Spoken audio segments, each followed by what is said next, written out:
Okay, our next and actually our last recommendations for revisions of our student code of conduct is the revisions to our dress code section. So if you look at page 14 in your packet, and I will walk you through what we see as some recommendations for notable changes. We certainly want to have some dialogue and questions at the end with regards to that. So to start with our dress code, it's really important that as we move forward, we still endorse a code of conduct that's, and a dress code that supports a positive school climate. Dress code matters should always be addressed, and I've responded to quite a few emails throughout the course of the spring and or even as early in the fall that we really want to make sure we're doing it with positive guidance. It's not without intent to embarrass students, and that is very important. We need to make sure we continue to work on that. We need to make sure we continue to get better at that, and that's certainly not the premise of a dress code. We do endorse principal authority and discretion with decisions of appropriateness of attire.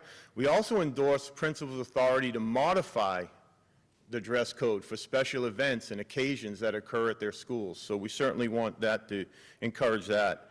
And, you know, at the end, before we go through specific recommendations, we want it to be fair for all students. I think Mr. Forson has made comments recently, as well as myself, that fairness and consistency need to be a focus with our dress code, and we certainly will continue to work and strive towards that.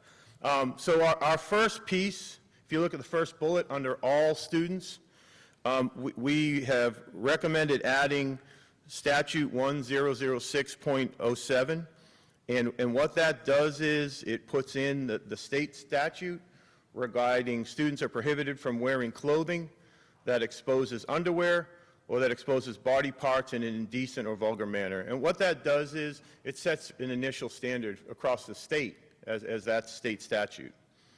Our second recommendation and clarification would be to adjust removing immodest from the second bullet and clarifying distracting in character.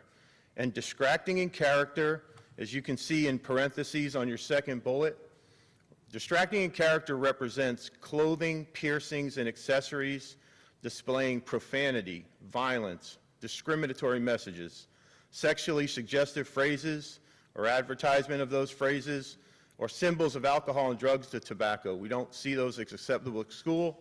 They certainly don't support a positive school climate. They're not in alignment with our Character Counts initiative as well. So that would be our recommendation as well. If you move down to the bullet where you see skirts, dresses, and shorts, our recommendation is to move away from the 4-inch measurement piece. And really what we have recommended, it'd be skirts, dresses, and shorts shall not be any shorter than fingertip length or mid-thigh, whichever is shorter.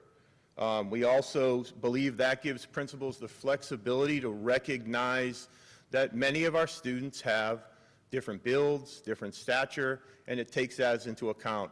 I've had several conversations with middle school parents regarding some challenges about acquiring garments that fit our dress code, and I think this really takes that into consideration, but again, also gives our principals the flexibility to address those situations when needed.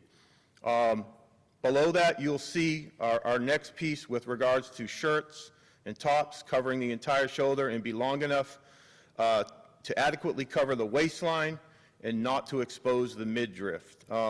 Midriff exposure was probably the biggest discussion piece when we met with our deans. They shared that was typically the biggest issue in secondary schools, not so much the shoulder coverage, but the midriff piece was certainly something that was a top conversation with them. And then the final piece for our dress code recommendation would be to move the standards that separate boys and girls, remove them in their entirety. What this does is it presents a dress code under the standards for all students. We feel very comfortable with those adjustments when they're in there. We'll certainly be able to be fair, consistent, and support the dress code without having to separate standards for boys and girls. And with that, I'll take any questions or discussion. Any questions from the board? Paul, I know I contacted you about the excessive use of makeup, and I would prefer to have that not in our code of conduct. Okay. Again, and as we do, we present now, we certainly have time to make additional adjustments this board wants to make. We have put our code of conduct out to bid for print, so we do have some time to make adjustments and certainly update. Our goal as well with our dress code is also, at the end, we will put a graphic in our code of conduct that gives parents a good representation with regards to coverage and length, and certainly assist with them with purchasing clothes over the summer and so forth, and also help our administrators as well. So we wanted to make sure we had this meeting first, and we'll certainly get that in there and take care of that. So typically, we're slated for the board meeting in June for approval. But again, certainly, if this board wants to make additional changes, we certainly can do that. And I think we'll maybe discuss a little further after public comments. Sure. Yeah, okay.